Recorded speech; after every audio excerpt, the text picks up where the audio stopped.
Caminante, son tus huellas el camino y nada más. Solo por ese camino voy, buscando destino siempre estoy, rebasando los obstáculos, entre las montañas y el amor. Sé que lo podré lograr, con la bendición de Dios.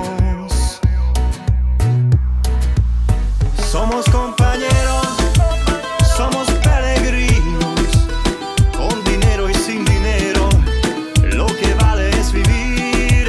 Somos pasajeros, vamos en camino, con razón o sin razón, llegaremos al final.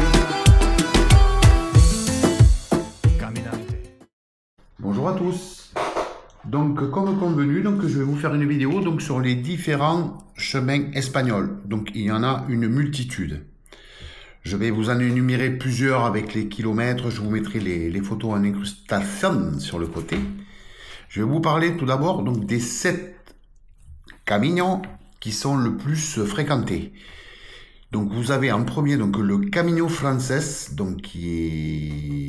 je vous ferai le détail de tous les chemins, hein. Donc c'est celui qui est le plus emprunté, à 54, de l'ordre de 54% à peu près. Ensuite vous avez le Camino Portugues, qui est de l'ordre de 20,92, je vous mettrai la photo avec tous les pourcentages. Vous avez le Camino Portugues de la Costa, je vous ferai le détail de tout ça bien entendu. Le Camino del Norte, qui vient en 1, 2, 3, 4, 5. Ensuite, le Camino Inglés. Vous avez le Camino Primitivo. Et la Via de la Plata. Voilà. Là, je vais vous faire le détail des plus gros. Hein. Donc, de toute façon, même les plus petits, enfin, c'est pas une histoire de petits en taille, mais les moins connus, je vous mettrai quand même les cartes pour vous dire d'où est-ce qu'ils vont et d'où est-ce qu'ils partent et d'où est-ce qu'ils vont. Vamos! Donc voilà une carte générale. Donc vous avez la frontière entre la France et l'Espagne. Donc vous avez le Camino del Norte qui longe la côte pour aller jusqu'à Santiago. Donc vous avez le Primitivo que je vous ai parlé tout à l'heure. Vous avez bien sûr le Camino Frances qui est juste là, qui remonte jusque là. Ensuite, vous avez le Camino Portugues, qui part de Lisbonne, qui va jusqu'à Santiago. Donc, vous voyez, il y en a plein d'autres. Hein. Il y a la Plata, qui part de Cadiz et qui remonte sur le Camino Frances. Le Mozarabe, le Madrid, l'Ana. Et je vous les ai pas tous énumérés, mais on va me faire le détail maintenant avec le kilométrage. Donc vous avez le Camino Frances, qui fait, je vais vous dire, des kilométrages approximatifs. On est toujours d'accord qu'entre les guides, les applications et tout, personne n'est d'accord, mais qui fait environ 780 km. Donc qui part de Saint-Jean-Pied-de-Port, vous allez le voir sur la carte, jusqu'à Santiago de Compostela. Donc en deuxième chemin, vous avez le Camino del Norte qui lui part de Hendaye et qui va jusqu'à Santiago. Donc celui-là fait 853, il est plus long, hein, le côtier. Vous avez le Camino Inglés qui lui parle de Ferrol, ou La Coruña jusqu'à Santiago. Et celui-là fait 122 km. Vous avez le Camino Primitivo qui fait 321 km, qui lui part d'Oviedo et qui rejoint le Camino Frances à Palas del Rey. Ensuite, plus au sud, vous avez la Via de la Plata, qui part de Séville et qui rejoint le Camino Frances à Astorga. J'ai pris des notes. 800 km. Donc vous avez ensuite, pas très loin, le Camino Mozarabe qui fait 1100 km, qui part de Malaga à Mérida. Et vous avez aussi, il peut partir de Almeria pour aller jusqu'à Mérida également. Hein. Donc vous avez le Camino Aragonés, qui lui part de la frontière française, donc du col du Somport, c'est-à-dire qu'après la Via Tolosana, dont j'ai parlé la semaine dernière, passe au col du Somport, et ensuite vous allez jusqu'à Puente la Reina, donc qui est sur le Camino Frances. Ensuite, vous avez quelques chemins qui sont un peu moins connus. Vous avez le Camino Bastan, donc qui part de Bayonne, qui va jusqu'à Pampelune, donc, sur le Camino Frances, qui rejoint le Camino Frances, donc qui fait 110 km. Donc les chemins, il y en a. Hein. Vous avez la Ruta de los Calatravos, qui fait quand même 630 km. Alors, vous allez m'excuser sur les noms des villes. Donc il part, de toute façon je vous mets la carte là, de Conquista el Santrenillo, et il passe à Almodóvar del Campo, et ensuite il rejoint le Camino Frances à Santo Domingo de la Calzada. Voilà, ça on y passera en juin avec Odile. Ensuite, j'ai mes notes, vous avez le Camino Catalan, donc qui part du Pertus, donc à la frontière franco-espagnole, et qui va jusqu'à Lleida. Celui-là fait 400 km. Donc si vous voulez vous balader en Espagne, des chemins, il y en a. Vous avez le Camino Fistera, donc là c'est après donc Saint-Jacques-de-Compostelle, donc il fait 89 km, donc de Santiago à Fistera. Vous pouvez aussi prendre le Camino de Muxia à partir de Santiago, qui fait 87 km. Et à savoir qu'entre les deux villes, et entre les deux chemins, les deux villes, petites villes, il y a à peu près 28 km. Il y a un chemin qui me fait de l'œil. Il n'y a pas que celui-là, mais celui-là me fait de l'œil. Donc c'est le Camino Invierno, donc le chemin d'hiver, qui fait 263 km, qui part de Ponferrada et qui va jusqu'à Santiago.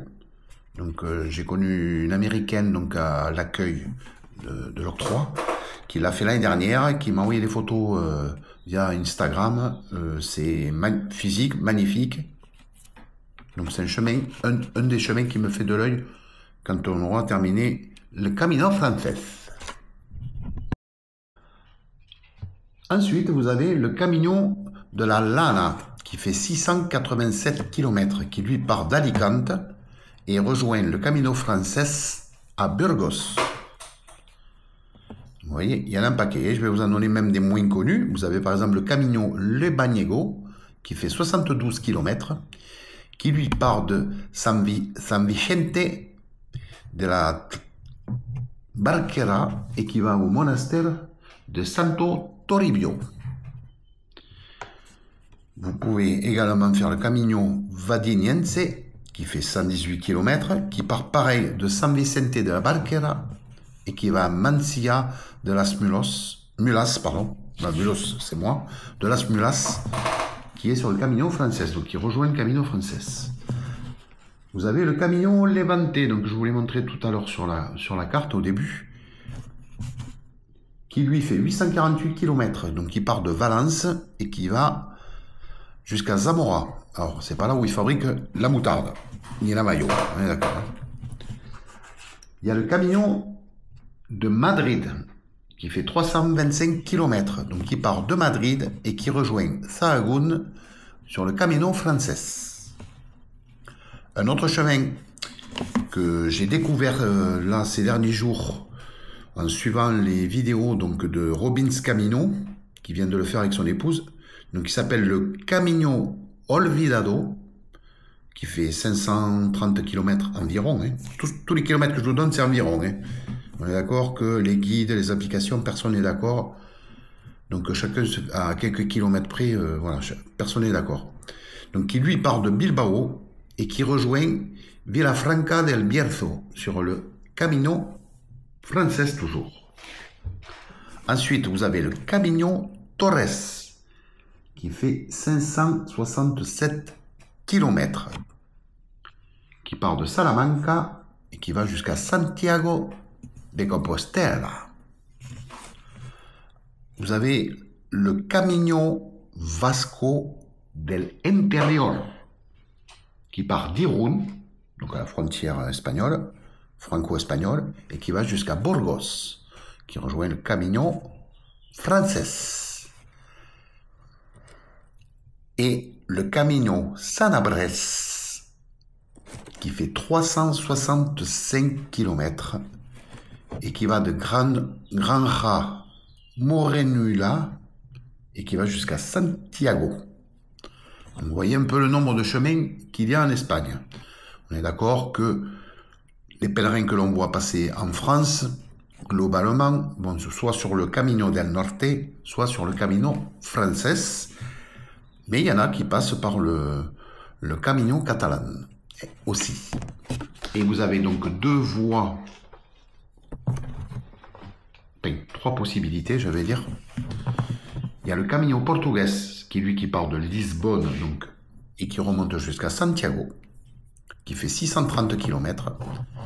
Et à savoir qu'à Porto, donc de Lisbonne jusqu'à Porto, à Porto, il y a deux possibilités pour aller jusqu'à Santiago, puisque vous pouvez prendre le Camino portugais Costa, donc qui fait 271 km, donc c'est-à-dire que vous longez la côte pour aller jusqu'à Saint-Jacques-de-Compostelle, ou bien par le chemin intérieur central, qui a 2 étapes de moins, donc on va dire 50 km de moins, donc il doit faire 225 km à peu près. Donc vous avez toutes ces possibilités-là. Je vous ai mis les cartes. Je vais juste vous parler de deux, les deux plus connus, vous détailler un petit peu plus. Donc le Camino Frances, donc qui part de Saint-Jean-Pied-de-Port, donc il fait 780 km, donc effectivement c'est celui qui est le plus emprunté, nous sommes d'accord. Pour l'instant je n'ai fait qu'une semaine, mais on va y faire 15 jours cette semaine, enfin le mi-juin, donc du coup j'en verrai un petit peu plus. Mais bon, dans les grandes lignes quand même, je veux dire... c'est un très beau chemin, hein, mais je vais sûrement découvrir plein de choses encore. On traverse quand même des villes un petit peu marquées par le patrimoine, hein, il faut pas l'oublier, hein, parce que l'Espagne c'est riche en patrimoine aussi. Faut pas se faire des fausses idées, parce que c'est des questions qu'on me pose à l'octroi tous les jours, et il paraît que l'Espagne c'est moche. Eh bien non, c'est pas moche du tout, c'est pas vrai. Il y a des secteurs en France qui sont pas très glamour non plus, hein, il faut pas l'oublier. Vous traversez, enfin, vous partez donc de Saint-Jean-Pied-de-Port, vous traversez Pampelune, vous allez jusqu'à, je vais vous citer à peu près Pampelune, Puente-la-Reina, Burgos, donc là il y a cet été, fin mois de juin, Léon, je squeeze un peu le patrimoine qui va passer au fur et à mesure, mais vous le verrez du coup sur cette chaîne, puisque nous on part de Logroño, donc. Et on va passer par Burgos et aller jusqu'à Léon, et même 2 jours après Léon. Donc il y a vraiment de très beaux villages et de très belles petites villes avec vraiment du patrimoine. On vous fera découvrir ça au mois de juin. Ensuite, vous passez par Astorga. Effectivement, la partie où on m'a dit c'est pas glamour, c'est entre Léon et Burgos. Et il y a de très beaux villages. Je vous les montrerai en image au mois de juin. Hein. Et donc ensuite, après de Léon, vous continuez, vous allez jusqu'à effectivement jusqu'à la borne des 100 km à Sarria, enfin vous êtes déjà en Galice et vous arrivez à Santiago de Compostelle. Et l'idée après, bien sûr, c'est de faire la boucle, d'aller jusqu'à Fisterra, Muxia. Donc dans l'ordre que vous voulez, soit vous allez à Muxia, Fisterra, voilà, faire la boucle pour aller jusqu'au bout de la terre, de la mer. Donc effectivement, celui-là, il y a énormément d'hébergements puisqu'il y a beaucoup plus de monde hein, par rapport à d'autres chemins où des fois il faut faire des étapes de plus de 30 km parce qu'il y a moins d'hébergements. Là, j'ai envie de dire, à part quelques étapes, les hébergements, il y en a partout. Voilà, c'est un peu comme sur le chemin du Puy-en-Velay, c'est pareil. Voilà, on est d'accord, GR65, c'est là où il y a le plus d'hébergements, c'est là où il y a le plus de monde, donc c'est un peu logique. Mais j'insiste bien, en Espagne, il y a du patrimoine. Ne dites pas, c'est moche. Oui, il y a des parties qui sont pas rigolotes, mais on fait bien les tronçons sur la route en France aussi, où c'est pas trop marrant, et où il n'y a pas d'ombre non plus. On a traversé une partie du Gers, où par 40 degrés au mois d'août, c'est pas top, hein, voilà. Mais bon, c'est comme ça fait partie du chemin. Mais par contre, vous traversez de magnifiques villages dans le Gers. Et l'Espagne, c'est pareil. Il y a de magnifiques villages et il y a du patrimoine. Et les gens sont sympas. Il y a la barrière de la langue, mais les gens sont super sympas.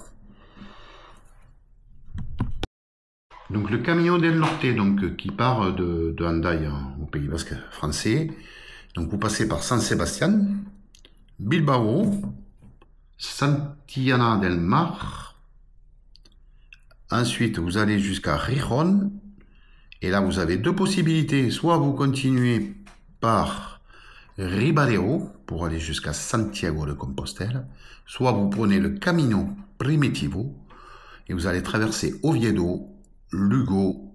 Et ces deux chemins se rejoignent à Arzua, un peu avant Santiago de Compostelle. Donc là, c'est pareil.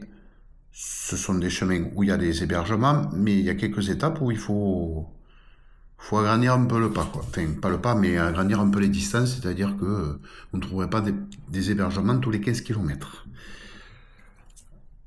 Là, c'est pareil. Donc, je ne l'ai pas fait, mais par expérience, avec des amis bénévoles à l'octroi qui l'ont fait, des amis hébergeurs qui l'ont fait, des amis pèlerins qui l'ont fait. Il y a des avis complètement différents, donc je crois que chacun doit se faire sa propre image de ces chemins-là. Donc effectivement, on longe la côte, hein, pas tout le temps, il y a un peu de thé, enfin on rentre un petit peu à l'intérieur, hein, vous n'êtes pas tout le temps au bord de l'eau, un peu comme le chemin éloigné en Bretagne, hein, où il y a 3/4 où vous êtes au bord des plages. Hein. Mais donc là, il n'y a pas que de ça. Mais ben, je sais pas, moi je suis quelqu'un d'assez contemplatif, qui aime la nature, qui aime les belles choses, qui aime voir du beau paysage, même que ce soit des grands champs, des grandes prairies étendues, de la montagne, de la mer. Je pense que je me plairai là aussi. Hein. Voilà.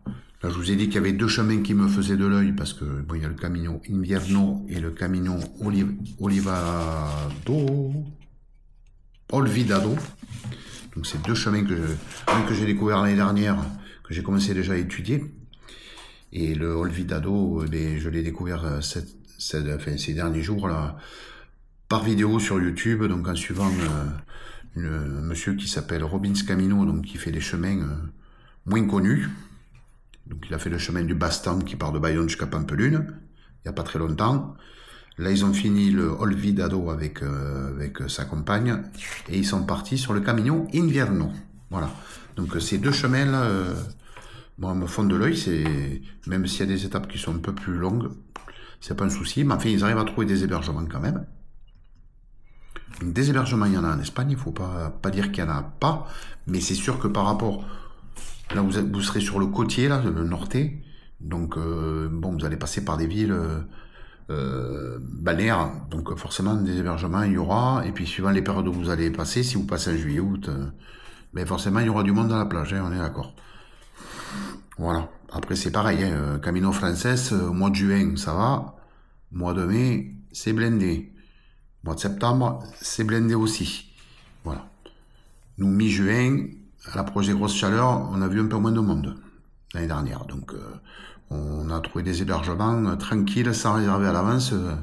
On réservait la veille pour le lendemain. Hein. Voilà. Et même on a marché, on s'est retrouvés, on était tout un groupe de Français.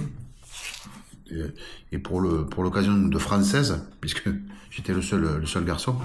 Donc c'était Odile, plus 5 dames qu'on a rencontrées. Donc 2, 3, 4, 5, c'est ça, ouais, 5. Et il y en a 2, elles réservaient jamais. Donc des fois, elles prenaient même un hébergement dans le gîte ou... Enfin, dans l'albergue, pardon, on dit pas les gîtes. Dans l'albergue ou la pension ou l'osteria où on était. Voilà. Après, il y a tous les tarifs. Bien sûr, les tarifs sont complètement différents en Espagne. C'est moins cher qu'en France. Les taxes sont pas les mêmes, hein, il faut le dire. C'est pas que les Français se grattent puis ils sont riches. Non, pas du tout. Je vais vous dire que quand vous tenez un gîte, que vous comptez les frais d'eau, les frais d'électricité, la bouffe, les taxes, l'URSSAF, tout ce que vous voulez, plus certains qui ont le gîte en loyer ou en crédit à la banque, vous finissez pas riche, c'est pas vrai. Je dis pas qu'en Espagne ils sont riches non plus, mais bon, là, les coûts que ça soit des donativos ou des albergues municipales ou les pensions ne sont pas les mêmes, d'accord, vous allez trouver à partir de 10 euros, ça va aller jusqu'à, si vous voulez mettre 70 euros par jour en Espagne, vous pourrez trouver aussi, il n'y a pas de souci, hein, juste pour dormir, bien sûr. Comme en France, hein, c'est pareil. Hein. Après, vous trouvez des albergués à 20, 30 euros la nuit, avec une salle de bain, vous êtes que 4 dans la piole, enfin voilà, ça c'est le choix de chacun.